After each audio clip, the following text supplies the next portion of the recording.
Buenos días y que Dios los bendiga. Reciban un saludo de la comunidad Corazones Siempre Alegres, comunidad luterana de ayuda emocional.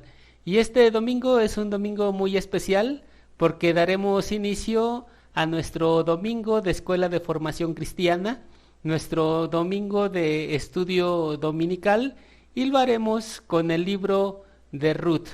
Así que sean bienvenidos y sin más vamos a escuchar la lectura de la palabra de Dios. Aconteció en los días que gobernaban los jueces, que hubo hambre en la tierra, y un varón de Belén de Judá fue a morar en los campos de Moab, él y su mujer y 2 hijos suyos. Bueno, lo primero que nos dice el libro de Ruth es que estos eventos que narra sucedieron en los días en que gobernaban los jueces. Ahora bien, aunque estos sucesos sucedieron en el tiempo en el que gobernaban los jueces, se están escribiendo ya en el tiempo de los reyes. Específicamente se están escribiendo en el tiempo del rey David o después de la muerte del rey David. ¿Cómo lo sabemos? Pues lo sabemos porque el capítulo número 4 menciona al rey David, cuando dice que Obed es padre de Isaí, padre de David. Entonces lo que está sucediendo en el libro de Ruth es que está narrando un evento que sucedió en el tiempo de los jueces, pero lo está narrando ya en el tiempo de los reyes. Si hacemos cuentas, por lo menos, tenemos 120 años de diferencia, así por lo menos, entre el evento que está narrando el libro de Ruth y el tiempo en el que lo está narrando. Es como si hoy en día alguien llegara y nos platicara una historia que sucedió hace 120 años. ¿Qué estaba sucediendo en México hace 120 años? Pues estaba gobernando Porfirio Díaz.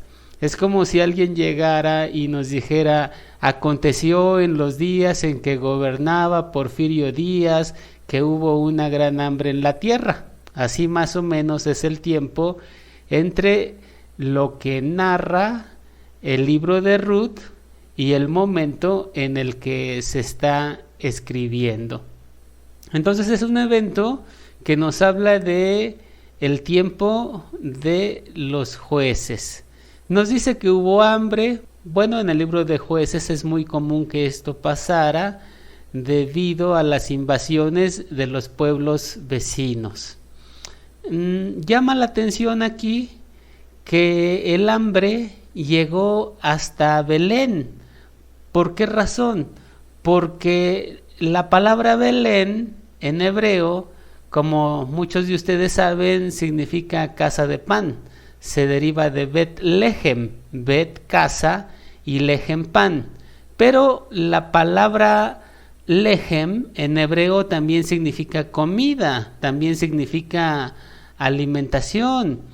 Cuando la Biblia dice en el libro de los Salmos que Dios le da su sustento a las bestias del campo, la palabra es lehem, Dios les da su comida. Entonces Belén, Betlehem, era conocido así porque ahí había abundancia de trigo.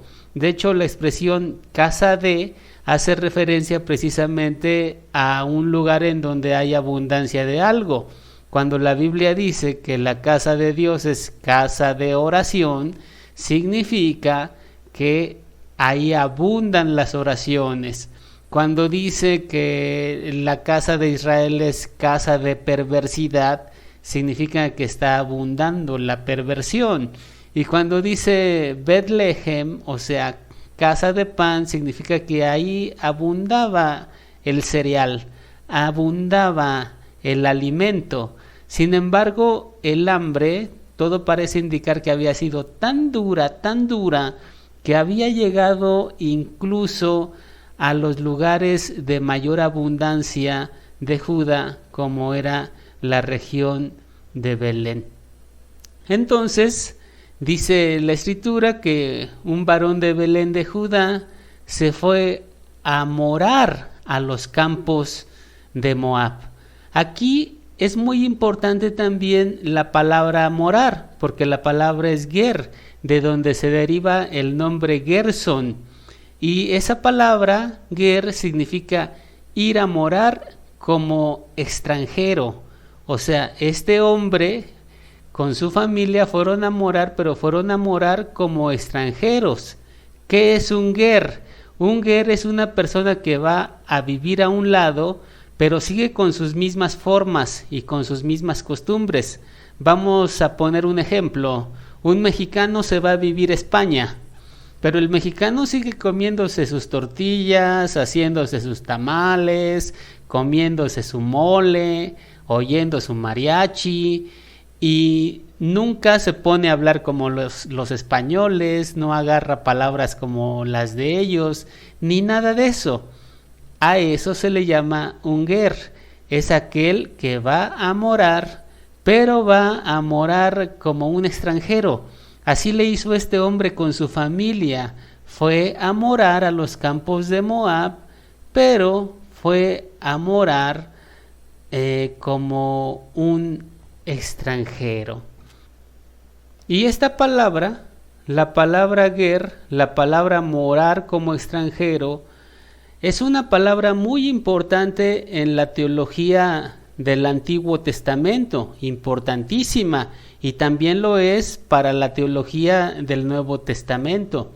Por ejemplo, en el libro de Génesis, capítulo 15, versículo 13, leemos: Entonces Jehová dijo a Abraham: Ten por cierto que tu descendencia morará en tierra ajena, y será esclava ahí, y será oprimida 400 años.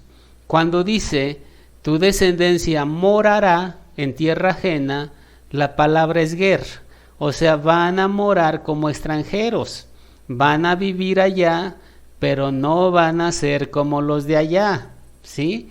Van a estar viviendo en Egipto, pero no se van a asimilar a la tierra de Egipto.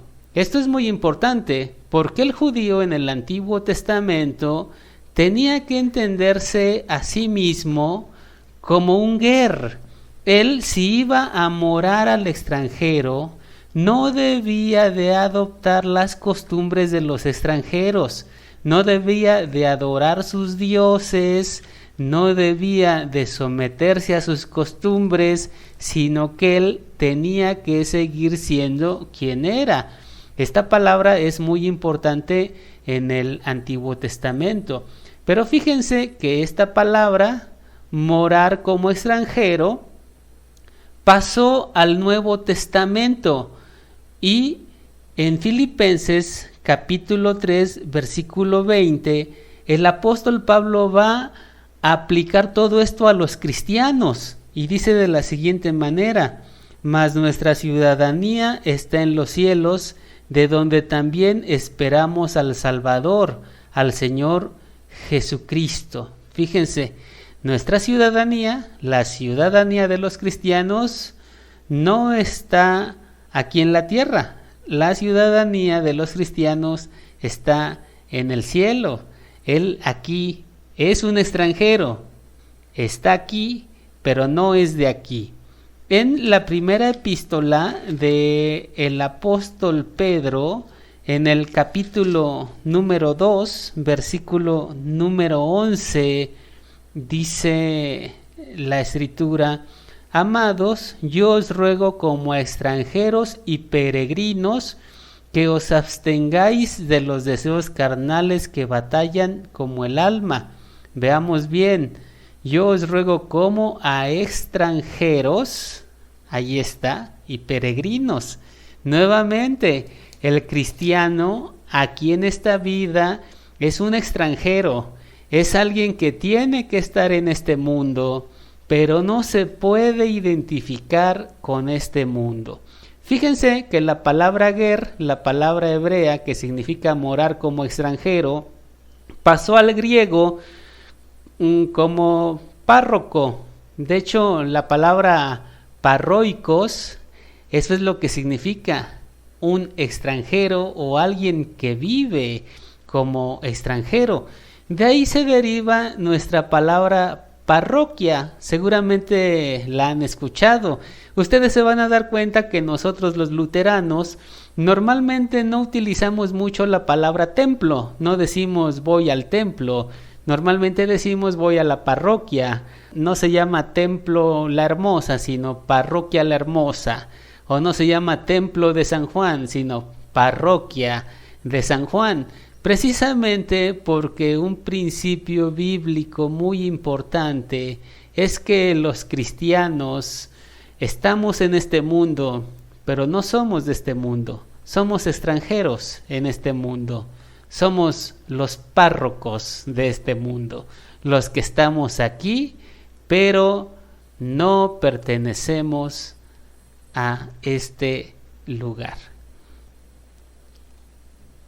El nombre de aquel varón era Elimelec, y el de su mujer Noemí. Y los nombres de sus hijos eran Mahlón y Kelión, efrateos de Belén de Judá.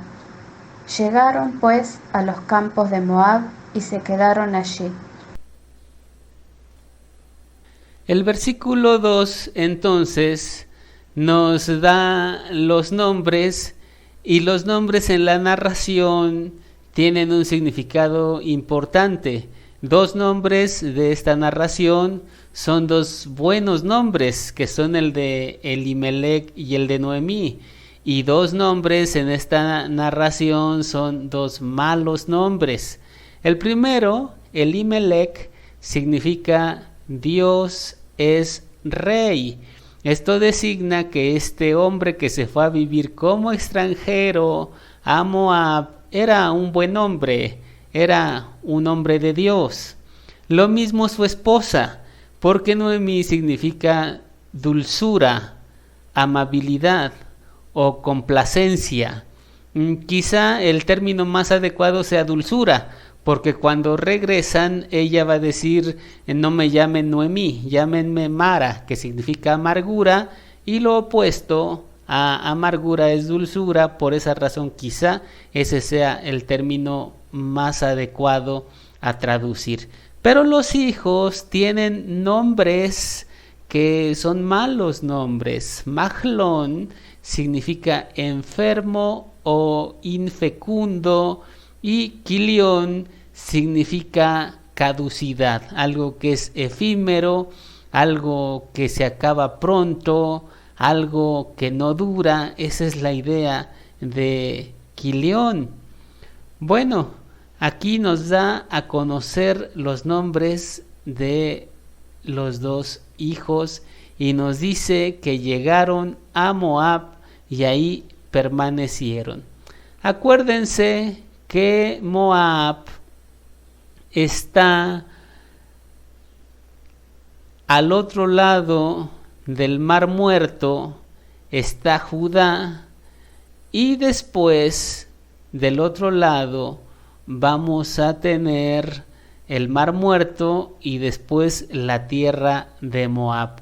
Acuérdense que Moab tenía, pues vamos a decirlo así, como que cierto parentesco con la tierra de Israel, porque en el libro de Génesis se narra que Abraham tenía un sobrino llamado Lot, y cuando Dios destruyó Sodoma y Gomorra, Lot salió huyendo de Sodoma y Gomorra y llevaba 2 hijas que no tenían marido, y las hijas lo emborracharon para dormir con él y tener descendencia. Bueno, la descendencia de la hija mayor de Lot eran los moabitas, y la descendencia de la hija menor eran los amonitas. Entonces los moabitas, según la Biblia, eran los descendientes de Lot con sus hijas. Ahora, Israel tuvo una relación muy importante con Moab. Nosotros recordamos que cuando Israel se dirigía a tomar la tierra prometida, el rey de Moab lo que hizo fue mandar a llamar un brujo llamado Balaam, un profeta llamado Balaam, para que maldijera al pueblo de Israel. Entonces tenemos este antecedente, y estos pueblos ya en el tiempo de los reyes, Israel sometió a Moab durante mucho tiempo.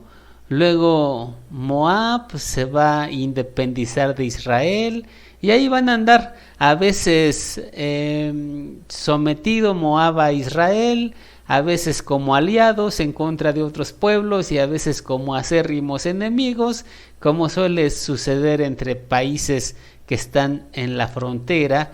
Pero esa es la tierra a la que se fue a vivir Elimelec con su esposa Noemí y con sus dos hijos Mahlón y Quilión. Luego nos dice: y murió Elimelec, marido de Noemí, y quedó ella con sus dos hijos, los cuales tomaron para sí mujeres moabitas. El nombre de una era Orfa y el nombre de la otra Ruth, y habitaron allí unos 10 años. Murió Elimelec, marido de Ruth, y se quedó ella sola, y se quedó ella con sus dos hijos, los cuales tomaron para sí mujeres moabitas. Muy interesante, porque Deuteronomio 23:3 dice lo siguiente: no entrará amonita ni moabita en la congregación de Jehová, ni hasta la 10ª generación de ellos. No entrarán en la congregación de Jehová para siempre. O sea, los moabitas no podían ser parte de la congregación. Pero nótese bien cómo los hijos tomaron mujeres moabitas, pero lo hicieron después de la muerte de su papá, después de la muerte de Elimelec. Bien o mal, la narración justifica a Elimelec. Él ahí no tuvo nada que ver. Él murió y fue a su muerte cuando estos dos muchachos tomaron para sí mujeres moabitas para casarse con ellas. Y nos dice que se quedaron habitando ahí unos 10 años. Y mucho ojo con esta palabra habitar, porque si bien cuando dice que Elimelec fue a morar, la palabra es morar como extranjero, aquí la palabra habitar no es la misma. Esta es una palabra hebrea diferente. Aquí dice yashav, ellos se asentaron ahí. Significa que ya se hicieron parte de ese lugar, que ya se asimilaron a Moab. Lo que no hizo el papá, ellos sí lo hicieron. El papá fue a morar como extranjero, pero ellos no. Ellos habitaron y ellos sí se asimilaron a ese lugar. Obviamente, eso pues para un judío es una gran desgracia, porque esa persona que está en el extranjero y adopta la personalidad del extranjero y todo lo del extranjero, pues obviamente ya de judío no le queda prácticamente nada más que la leyenda de que desciende de algunos judíos. Pero bueno, entonces así pasa, y ahora estos dos muchachos se casan y se asimilan a la cultura de Moab. Pero en el versículo 5, entonces, viene una desgracia. Y murieron también los dos, Mahlón y Quilión, quedando así la mujer desamparada de sus dos hijos y de su marido. Estos dos muchachos murieron y esta mujer se quedó desamparada, dice la escritura, de sus dos hijos y de su marido. Ahora, quiero decirles que aquí la expresión original en el texto hebreo está en pasivo, tanto en el versículo 3 como en el versículo número 5. El versículo número 3 dice: y murió Elimelech, marido de Noemí, y quedó ella con sus 2 hijos. En hebreo dice: y fue dejada con sus 2 hijos.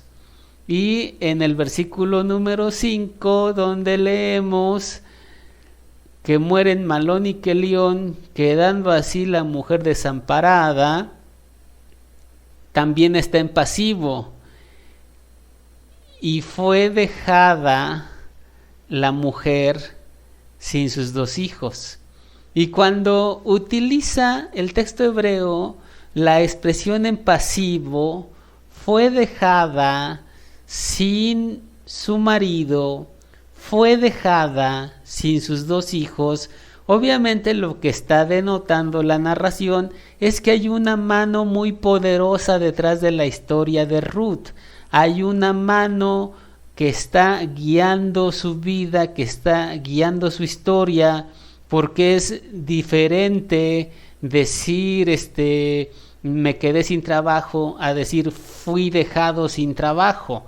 Fui dejado significa que hay algo que va guiando mi vida, que va guiando mi historia, o que hay algo que es externo a mí, ¿sí? Algo que está por encima de mí y que está obrando dentro de mi vida. Y esto pues obviamente es maravilloso, saber que una persona tiene pérdidas, pero que detrás de esas pérdidas hay una mano muy poderosa que lo va guiando, hay una mano muy poderosa que lo va llevando hacia un fin más hermoso, hacia un propósito en esta vida y hacia un plan. Entonces se levantó con sus nueras y regresó de los campos de Moab, porque oyó en el campo de Moab que Jehová había visitado a su pueblo para darles pan. Nos va a decir entonces que esta mujer se levanta con sus nueras. Después de la muerte de su esposo, después de que sus hijos se asimilaron a la tierra de Moab, después de que no pudieron tener descendencia y después de que mueren también sus 2 hijos, el texto bíblico nos dice algo muy hermoso y nos dice: y se levantó. Y esta palabra se levantó en la lengua original no solo significa levantarse físicamente, también significa animarse, significa recuperarse, significa sobreponerse. Después de la muerte, de la terrible muerte y de las pérdidas y las desgracias que vivió esta mujer, ella se levantó, ella se recuperó, se puso de pie, se armó de valor, sacó el carácter. Nos leyeron el texto que dice: porque oyó en el campo de Moab que Jehová había visitado a su pueblo para darles pan. Entonces, una serie de desgracias muy grandes, pero esas desgracias llevaron a esta mujer a regresar nuevamente a su tierra, a regresar nuevamente a su Dios, a regresar nuevamente a sus raíces, porque las desgracias deberían de ayudarnos en algo, ¿no? Y una de las cosas en las que deberían de ayudarnos es definitivamente a regresar nuevamente a nuestra fe, a regresar nuevamente a nuestras raíces, a regresar nuevamente a la palabra de Dios y a Dios mismo en el caso de quienes han sido parte de su pueblo. Salió pues del lugar donde había estado y con ella sus 2 nueras, y comenzaron a caminar para volverse a la tierra de Judá. Sale entonces de Moab y sus 2 nueras, dice, comenzaron a caminar con ella para volverse con ella a la tierra de Judá. Nuevamente tenemos en este versículo una expresión hebrea muy importante que aquí se nos tradujo como salir. Salió pues del lugar donde había estado. Pero la palabra salir en hebreo también significa dar definitivamente por terminado algo. Lo tenemos en Daniel capítulo número 10, versículo número 20, en donde dice: Él me dijo, ¿sabes por qué he venido a ti? Pues ahora tengo que volver para pelear contra el príncipe de Persia, y al terminar con él, el príncipe de Grecia vendrá. Fíjense bien, al terminar con él, ahí dice salir de él, o sea, terminar definitivamente una cosa. Eso es lo que significa aquí la palabra salir. Cuando Dios sacó a su pueblo de Egipto, no solo significa que lo sacó físicamente, esa palabra también significa que ya todo lo que tenía que ver con Egipto ya se había terminado. Así que olvídate, cuando Dios dice que ya te sacó de algún lugar, ya olvídate definitivamente de ese lugar. Ese era el problema con el pueblo de Israel. El pueblo de Israel había salido de Egipto, pero seguía extrañando Egipto. No había terminado definitivamente con su pasado. Y cuando Dios te saca de algo, es porque ya debes de terminar definitivamente con eso. Olvídate. Esos fueron otros tiempos. Ahora Dios ya te llevó a otro lugar. Dios ya te sacó. Hay muchas personas que andaban en el mundo, en el cotorreo, y cuando platican su vida pasada, dejan ver que cómo extrañan el cotorreo que vivían antes. La realidad es que cuando Dios te saca de algún lugar, es porque definitivamente ya debes de romper con todo eso que estuvo en el pasado. Debes de darlo por terminado. Eso es lo que significa esta palabra. Salió pues del lugar donde estaba, y lo interesante es que sus dos nueras salieron junto con ella. Y Noemí dijo a sus dos nueras: Andad, volveos cada una a la casa de su madre. Jehová haga con vosotras misericordia, como la habéis hecho con los muertos y conmigo. Nos dice después, entonces, que ya caminando, Noemí les dice a sus nueras: regrésense cada una a casa de su madre. Pero lo que deja implícito este texto es la gratitud que Noemí muestra hacia sus nueras. Les dice: Jehová haga con vosotras misericordia, como la habéis hecho con los muertos y conmigo. O sea, estas dos muchachas hicieron algo bueno, hicieron misericordia con los muertos y hicieron misericordia también con Noemí. Y Noemí les agradece lo que han hecho. Al despedirse de ellas, les agradece y reconoce lo que ellas hicieron, tanto con los muertos como con ella. Os conceda Jehová que halléis descanso, cada una en casa de su marido. Les dice entonces que el Señor les conceda descanso. En casa, dice, de su marido, obviamente se refiere a que encuentren un nuevo marido, a que tengan tranquilidad, a que tengan un descanso tanto físico como emocional, iniciando una nueva relación. Es muy interesante cómo manejó la pérdida Noemí, la manera en la que la manejó. Fíjense que yo he conocido a muchos predicadores que leen un libro de psicología y dicen, a ver, el proceso de la pérdida o el proceso del duelo, y dicen, la persona entra en estado de shock, luego la persona pasa a un estado de negación, luego pasa a un estado de negociación y luego a un estado de aceptación. Eso es lo que la psicología ha dicho.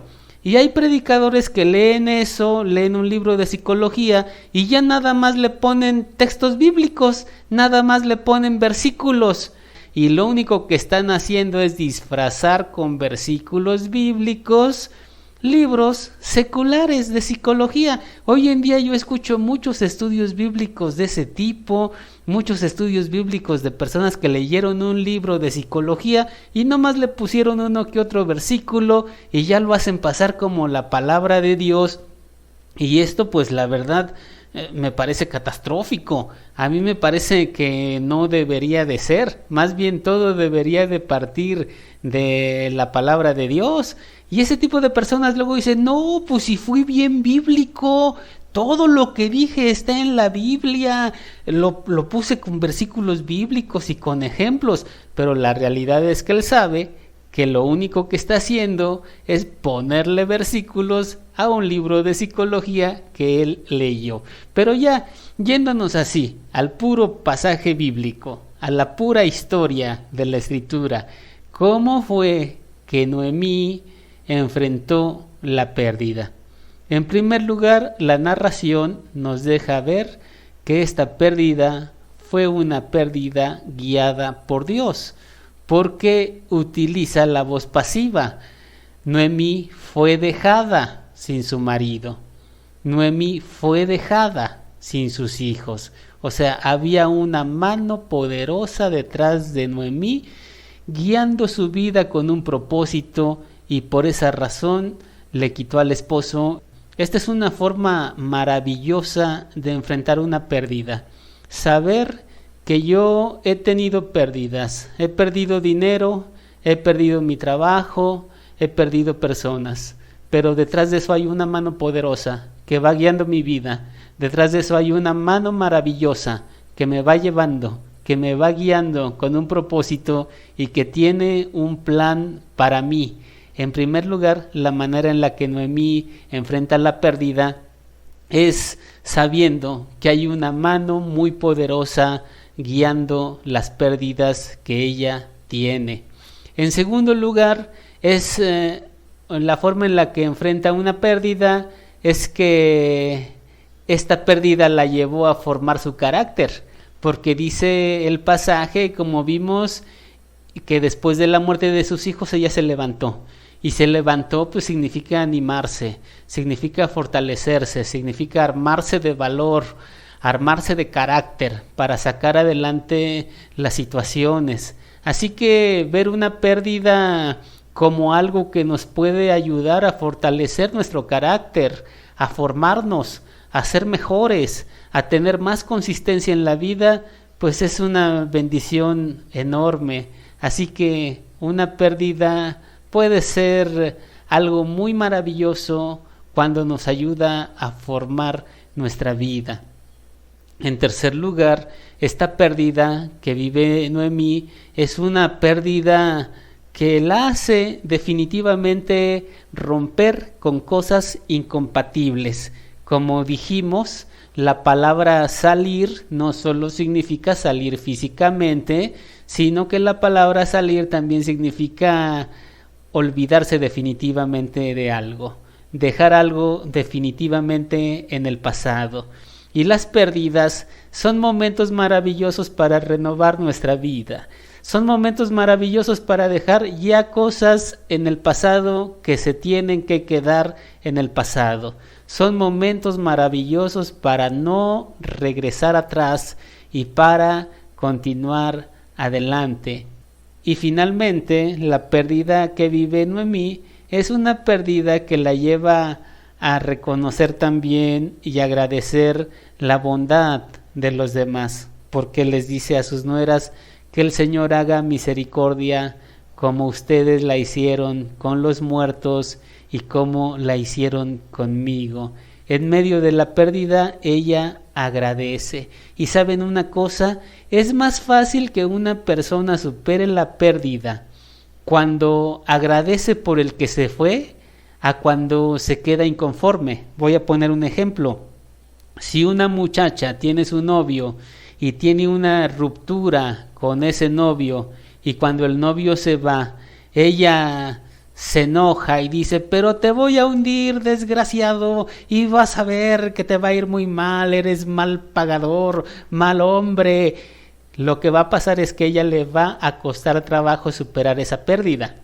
Pero si ella, en lugar de inconformarse, de maldecir y de enojarse, agradece y dice: gracias Dios por esa persona que pasó por mi vida, porque con todo lo que vivimos yo aprendí muchas cosas, y con todas las cosas que pasamos se fue formando mi vida, se fue formando mi carácter, y así como me dejó algunas cosas que no me agradaron, también me dejó cosas buenas. Yo te agradezco por él. Esa persona va a superar más rápido esa pérdida que aquel que se pone a maldecir enojado a los demás.